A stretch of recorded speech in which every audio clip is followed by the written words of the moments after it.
வணக்கம் உறவுகளே.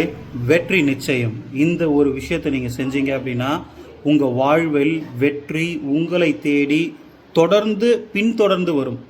அதற்கு மாணவர்களாக இருந்தீங்க அப்படின்னா, மாணவர்களே, உங்களுக்கு ஒரு சிறப்பான ஒரு அயக்ரீவர் மந்திரம் சொல்லித்தரேன். இந்த மந்திரத்தை நீங்கள் ஒவ்வொரு நாளும் 18 முறையோ 21 முறையோ இல்லை 48 முறையோ சொன்னீங்க அப்படின்னா உங்களுடைய கல்வியின் ஆற்றல் பெருகும், ஞாபகத்தன்மை சிறப்பாக வளரும். ஓகேங்களா? அந்த மந்திரம் வந்து பார்த்தீங்கன்னா அயக்ரீவா மந்திரம்.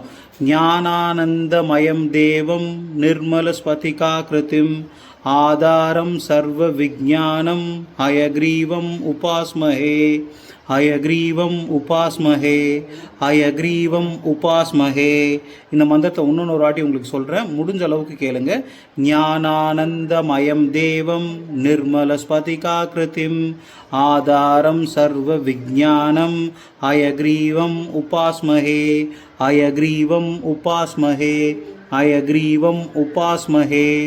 ஸோ இது உங்களுடைய ஞாபகத்தன்மையும் உங்களுடைய ஞானத்தை வளர்க்கவும் பயன்படுத்திக்கிற ஒரு மந்திரம். வெற்றி நிச்சயம். இந்த ஒரு விஷயத்தை நீங்கள் செஞ்சீங்க அப்படின்னா பெண்ணையும் பொன்னையும் சமமாக பார்க்கும் தன்மையை நீங்கள் உணர்ந்தால், பெண்ணை நீங்கள் மதித்தால் பொன் கோல்டு உங்களை தேடி வருவதற்கான வாய்ப்புகள் அதிகமாக இருக்குது. ஸோ நீங்கள் வெளியே யாரையாவது ரெஸ்பெக்ட் பண்ணுறதுக்கு முன்னாடி எவ்ரிதிங் ஸ்டார்ட்ஸ் ஃப்ரம் ஹோம்.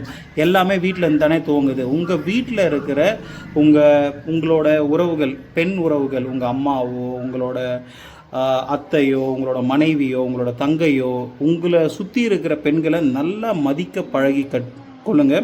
அந்த மதிப்பு உங்களை என்ன பண்ணும் அப்படின்னா அவங்க உங்களை பார்க்குற தன்மையை மாற்றும். ஸோ இந்த பெண்களை மதிக்கும் தன்மையை நீங்கள் கற்றுக்கிட்டீங்க அப்படின்னா உங்கள் வாழ்க்கையில் பொன்னான வாய்ப்புகள் உங்களை தேடி வந்து கொண்டே இருக்கும். ஸோ வெளியே இருக்கிற பெண்களை நீங்கள் முதல் மதிக்கிறீங்களோ இல்லையோ, முதல் உங்கள் வீட்டுக்குள்ளேருந்து எல்லாத்தையுமே ஆரம்பிங்க. வீட்டுக்குள்ளே இருக்கிற பெண்களை நீங்கள் உன்னதமாக பாருங்கள், உயர்வாக பாருங்கள், போட்டுருங்க. அவங்க செய்கிற சின்ன சின்ன வேலைகளுக்கு அப்ரிசியேஷன் கொடுங்க. பெண்கள் ஜென்ரலாகவே வந்து பார்த்தீங்க அப்படின்னா ஒரு சின்ன ரெக்கக்னைசேஷன் கிடைக்குமா அப்படின்ட்டு எதிர்பார்ப்போடையே இருப்பாங்க. அவங்கள நீங்கள் அப்ரிஷியேட் பண்ணுங்கள்.